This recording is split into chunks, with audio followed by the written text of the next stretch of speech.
So I'm out on the dog walk this morning, and as some of you can probably see, it is pouring down for the first time in a long while.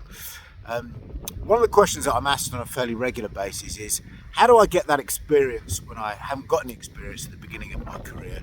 And the other question by those individuals who are at the back end of their career, in the last quarter of their working period, is how do I maintain my career for as long as possible?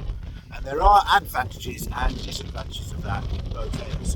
But I popped across this funny image as I'm out on the dog walk. Hopefully, the drips coming off my head illustrate just how wet it is. But if you look behind me, I think it typifies the stages of the working life cycle really well. So you've got there a couple of horses all lined up trying to protect themselves from the wind. You've got the short ones, take them as being the individuals without any experience. They're not exposed and they've got cover, so they're in a fairly safe position. The tall ones, aka those at the end of their career, are far more exposed.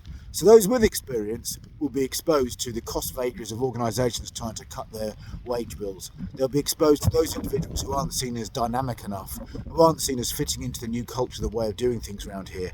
However, the shorter ones, whilst they're not exposed to the pressures of life and the cycles that go with it, the challenges they have is actually seeing over the wall to see what's on the other side. I thought that was great. Anyway, it made me chuckle.